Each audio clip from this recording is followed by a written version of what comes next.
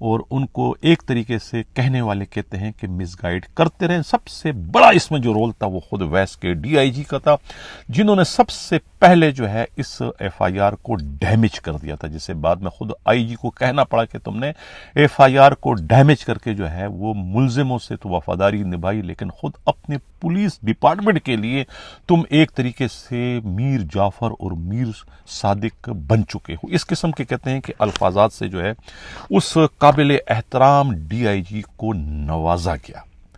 اب بعد میں جو ہے وہ جو کچھ ہوا، اور اس میں پھر سب سے بڑا کردار خود سندھ حکومت کا تھا کہ انہوں نے کس طریقے سے آئی جی کی انکوائریوں کو جو ہے وہ انداز کرنے کے لیے، انہیں دبانے کے لیے، ان کو برباد کرنے کے لیے اپنی ایک کمیٹی بنا دی ایڈیشنل چیف سیکرٹری کی سربراہی میں، جس میں خاص طور سے ڈی آئی جی سکر کو ممبر بنایا گیا تھا. فیکٹس فائنڈنگ کمیٹی کا نام تھا. اس کا مقصد کیا تھا کہ نہیں، وہ ایک سپیریئر کی کمیٹی ہے تو آئی جی کی کمیٹی کی حیثیت اس کے سامنے 0/0 ہو جاتی. اور وہی ہوا کہ آئی جی کی جو کمیٹی تھی، آئی جی کی جو انکوائری تھی، اس کو ختم کرنے کے لیے سی ایم نے اپنی انکوائری شروع کرا دی. ظاہر ہے کہ سی ایم کی انکوائری کا مطلب ہے کہ ایک سپریم کورٹ انکوائری کری اور ایک ہائی کورٹ کری، تو ہائی کورٹ کی انکوائری پھر سپریم کورٹ کی انکوائریوں کے اگینسٹ نہیں جا سکتی. وہی صورتحال جو ہے وہ آئی جی کی تفتیش اور خود سی ایم کی انکوائری آپس میں متضاد ہو چکی تھی. اس کی وجہ سے جو ہے بالآخر قانونی طور پر رول آف بزنس کے تحت سی ایم کے جو فیکٹ فائنڈنگ کمیٹی تھی اس کو ہی تسلیم کرتے ہوئے جو ہے وہ انہیں ایک طریقے سے کلین چٹ دے دی. اب یہ اطلاع اڑتی اڑاتی آئی ہے کہ انہیں جو ہے خود آئی جی سندھ کی جانب سے بحال کر دیا گیا ہے اور انہیں کورس پر بھی بھجوا دیا گیا ہے. اس سے میں کہتا ہوں کہ اندھیر نگری چوپٹ راج، یعنی کہ ہزاروں سال پہلے کہا تھا کہ قانون جو ہے وہ مکڑی کا وہ کمزور ترین جال ہے جس کو بڑے جانور جو ہے، خونخوار جانور جو ہے، پھاڑ کر نکل جاتے ہیں. انہیں وہ روکنے کی صلاحیت طاقت نہیں رکھتے، لیکن چھوٹے کیڑے مکوڑے اس میں ضرور پھنس جاتے ہیں. تو یہ اس کی سب سے بڑی مثال ہے آج کے دور کے حساب سے کہ کس طریقے سے ایک ڈی ایس پی اتنے بڑے کیس میں پھنس چکا تھا بمائے شواہد، بمائے ثبوتوں کے، لیکن کس طریقے سے اس نے مکڑی کے اس کمزور ترین جال کو، جو اسے قانون کہتے ہیں، اس کو پھاڑتا ہوا نکل گیا. اور اس قانون کے سب سے بڑے جو نافذ کرنے والے تھے یعنی آئی جی سندھ بھی جو ہے وہ منہ دیکھتے رہ گئے کہ یہ ہو کیا رہا. یہ سندھ پولیس ہے. میں پہلے بھی کہہ چکا تھا، رفعت مختار راجہ صاحب، اگر یہ بات حقیقت پر مبنی ہے کہ واقعی آپ کے ہی دستخط سے، کیونکہ فائنل اتھارٹی آپ ہیں، ڈی ایس پی کو آپ نے ہی سسپینڈ کیا ہے اور آئی جی ہی اسے بحال کر سکتا ہے. اگر واقعی وہ کہتے ہیں کہ بحال ہو کے چلے گئے تو ظاہر ہے کہ انہیں کوتوالے شہر تو بحال نہیں کر سکتے، نہ ہی کوئی آپ کا آفس سپرنٹینڈنٹ یہ کر سکتا ہے. وہ یقیناً آئی جی سندھ ہی بحال کر سکتے ہیں. تو یہ تھا بہت بڑا واقعہ. سعادت حسین منٹو نے بہت پہلے کہا تھا کہ ہماری جو عدالتیں ہیں ان کے ججز جو ہے وہ کمزور سائل جب آتے ہیں تو وہ اپنی دھوتیاں جو ہے وہ آگے سے اٹھا لیتے ہیں، اور کوئی کمزور طاقتور آتے ہیں تو اپنی دھوتیاں پیچھے سے اٹھاتے ہیں. تو وہی صورتحال بدقسمتی سے جو ہے بدنصیب پاکستان کے عدالتوں کا ہے، اور وہی نظام جو ہے وہ ہمارے ہاں قانون نافذ کرنے والے جو ادارے ہیں، خاص طور سے پولیس کا بھی یہی حال ہے. طاقتوروں کے آگے وہ بیگی بلی بن جاتے ہیں، ان کے گھر کی کنیز بن جاتے ہیں، اور کمزور کے لیے جو ہے پھر وہ بہت بڑا جو ہے وہ فرعون بن جاتے ہیں، نمرود بن جاتے ہیں، شداد بن جاتے ہیں. یہ ہے ہماری پولیس کی رسوائے زمانہ جو ہے، ان کا کریکٹر، ان کا کردار، جو کہ اس ایک تصویر سے یہ سب کچھ جو ہے وہ عیاں ہو رہا ہے. اب چلتے ہیں پروگرام کا جو ہمارا دوسرا حصہ ہے، اس میں ہم بات کرتے ہیں کلیم موسیٰ، بڑا موزور قسم کا ایس ایچ او درخشاں ہیں، جو کہ اس وقت کہتے ہیں نا کہ اونٹ آیا پہاڑ کے نیچے. عبد الرحمان ہے کہیں، اے ایس پی کلفٹن ہے، ایس پی کے بھی چارج، انہوں نے ان کے خلاف ایک مس کنڈکٹ رپورٹ بھجوائی تھی کہ یہ اپنے علاقے میں تمام کاروبار چلوا رہے ہیں، بظاہر ایماندار بنے ہوئے ہیں، چاہے وہ مساج سینٹر ہو یا گیسٹ ہاؤس ہو یا دوسرے جو ہے غیر ملکی شراب بیچنے والے رمیش کمار ہو یا شہباز چودھری ہو، یا سب جو ہے وہ یہ کر رہے ہیں. اور ان کا شعیب ایک برطرف سب انسپکٹر جو ہے وہ یہ سارے کاروبار اس وقت چلا رہا ہے. ظہیر ہیڈ کانسٹیبل جو کہ ڈسمس فرام سروس ہو چکے ہیں، وہ اس وقت جو ہے ایس ایچ او کلیم موسیٰ کے لیے اور خود ڈسمس سب انسپیکٹر شعیب کے لیے وہ بیٹ اکٹھی کریں. بیٹ اتنی زیادہ نہیں ہے، صرف ہفتے کے 15 سے 18 لاکھ روپے وہ وصول کر رہے ہیں. اس مس کنڈکٹ پر جو ہے بالآخر ساجد عامر صدروزئی جو ایس ایس پی ساؤتھ ہے، انہوں نے تمام تر ان کے سورسز کو بالائے طاق رکھتے ہوئے انہیں بالآخر وہ فائنل شوکاز دے دیا ہے. اب وہ پریشان دکھائی دے رہے ہیں. کلیم موسیٰ اپنے سرپرستوں کے چکر لگا رہے ہیں، خاص طور سے جو ہے وہ بلاول ہاؤس جا رہے ہیں کہ وہ انہیں اس پریشانی سے بچائیں، کہیں وہ انہیں ڈسمس فرام سروس نہ کر دے، ورنہ وہ ایئرپورٹ پر ایس ایچ او کے سے انہیں وہ فرائض سر انجام نہیں دے سکیں گے جن فرائض کے وہ، جن عادتوں کے وہ، لتوں کے وہ عادی ہو چکے ہیں. اس قسم کے وہ سبز باغ دکھا کر جو ہے وہ اپنے آپ کو بحال کروانے کی یا اپنے آپ کو اس مصیبت سے بچانے کی کوشش کہتے ہیں کہ یہ جو ایس ایچ او درخشاں ہیں ایک سابقہ آئی جی سندھ کے ہمزرو بتائے جاتے ہیں. یہی وجہ ہے کہ ان کا دماغ جو ہے وہ کچھ نیچے سے زیادہ اوپر ہی رہتا ہے اور اپنے آپ کو رینکر تو سمجھنا توہین سمجھتے ہوں. کہتے ہیں میں بھی چھوٹا موٹا پی ایس پی افسر ہوں، اس لیے وہ اپنے S S P D I G کو تو خاطر میں نہیں لاتے اور ڈائریکٹ ایڈیشنل آئی جی سے بات کرتا ہے. گریڈ 21 کے افسر کو اپنے شان کے مطابق خیال کرتا ہے. یہ کہنا ہے خود پولیسی کے انتہائی قابل اعتماد رہے گا. لیکن اب وہ خود اپنے ہی ایک سابقہ ہیڈ مورر کے آتوں اتنے پریشان ہو گئے ہیں، اتنے پریشان ہو گئے کہ ان کے آگے بھی ہاتھ جوڑتے ہوئے دکھائی دے رہے ہیں کہ مائی باپ مجھ سے غلطی ہو گئی، مجھے معاف کر دے. لیکن وہ ہیڈ مورر جو ہے وہ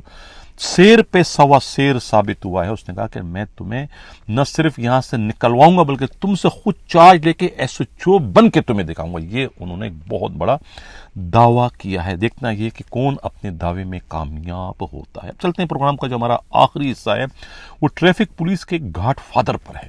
گاڈ فادر ہے اور انہوں نے اپنے آپ کو گاڈ فادر ثابت کر دیا. سندھ پولیس کے سابقہ آئی جی جو کہ گاڈ فادر تھے، جس کی وجہ سے میں نے یہ اصطلاح جو ہے وہ دریافت کی تھی، یہ ان سے زیادہ باثر اس وقت ثابت ہوئے گا. عزیز فاطمہ نامی ایک خاتون ہے جو پچھلے کئی سالوں سے جو ہے وہ ان کے گھر میں خانسامہ بھی رہی ہے، کھانے پکاتی رہی ہے، ان کے بچوں کی آیا گیری کرتی رہی ہے، گھر کے تمام کام کرتی رہی ہے. انہیں بالآخر جو ہے وہ پولیس میں ملازمت انہوں نے دلا دی 3 سال پہلے، اور ایک دفعہ ان کی صرف انٹری کرائی تھی پولیس لائن میں.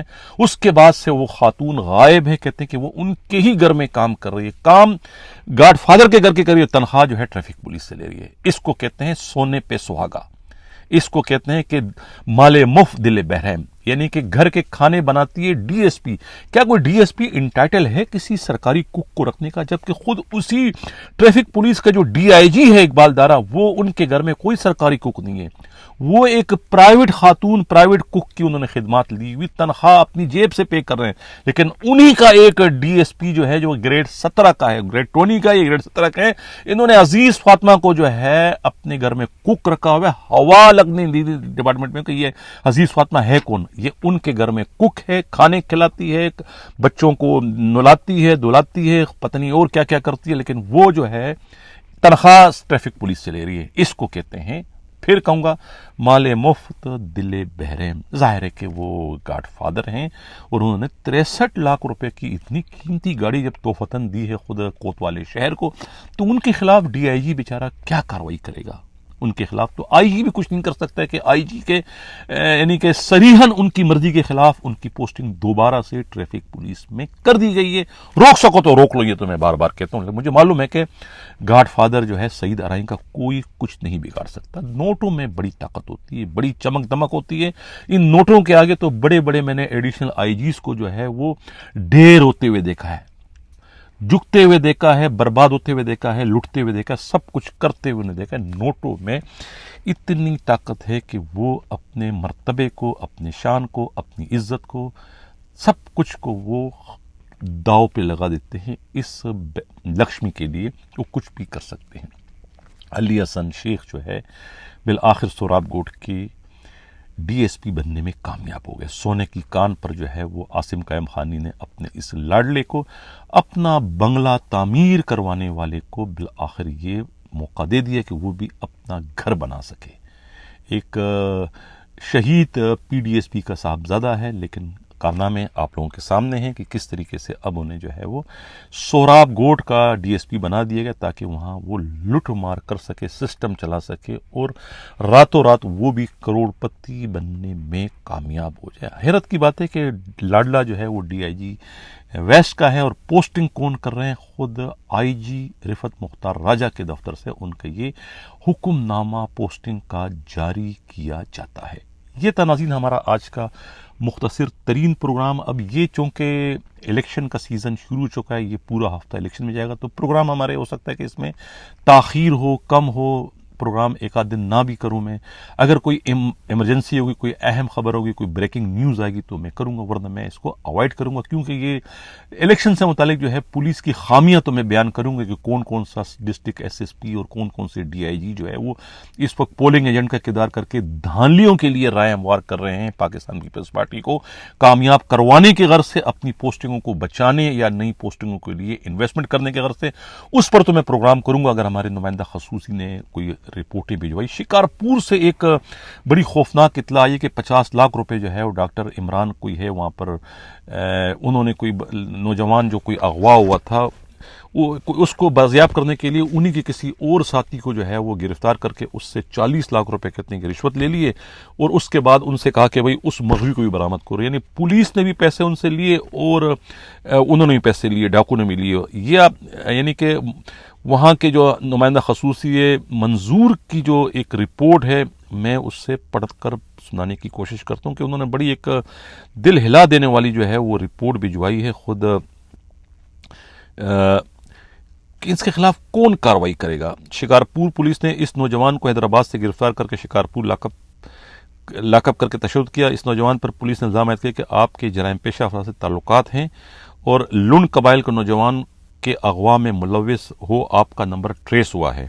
اس نوجوان پر بدترین تشدد کیا گیا تو اس نوجوان نے شکارپور پولیس کو آئی ٹی انچارج کو کہا کہ مجھے پر تشدد نہ کریں، جو لڑکا اغوا ہوا ہے ڈاکو جو رقم مانگ رہے ہیں میں دینے کو تیار ہوں۔ آئی ٹی انچارج نے کہا کہ آپ کو پتا ہے ڈاکو 20 لاکھ مانگ رہے ہیں، جس پر گرفتار نوجوان نے کہا کہ یہ رقم ادا کرنے کو تیار، مگر آئی ٹی انچارج نے کہا کہ آپ ہمیں بیوقوف نہ بنائیں، ہم راضی ہو جائیں اور آپ پر مزید تشدد نہ کریں اور آپ بھاگ جائیں۔ جس کے بعد جو ہے وہ انہوں نے 40 لاکھ روپے دے کے اپنی جان بچائی۔ 40 لاکھ میں کہتے ہیں کہ 20 لاکھ جو ہے وہ ڈاکو نے لے کے اس نوجوان کو رہا کر دیا اور 20 لاکھ روپے خود پولیس نے لے لیا۔ یعنی کہ پولیس اور ڈاکو میں یعنی کہ تاوان وصول کرنے کے حساب سے فرق اس ایک واقعے سے ہمیں جو ہے وہ یعنی کہ ختم ہوتا ہوا دکھائی دے رہا ہے۔ یہ جو ہے وہ وہاں سے ہمارے نمائندہ خصوصی جو ہے وہ ان کی یہ رپورٹ ہے، یہ تصویریں بھجوائی ہے انہوں نے نمائندے نے۔ اب دیکھنا یہ کہ اس میں آئی جی جو ہے وہ کیا کارروائی کرتے ہیں، یہ کہنا ہے خود نمائندہ خصوصی کا۔ اسی اجازت چاہتا ہوں، اللہ حافظ۔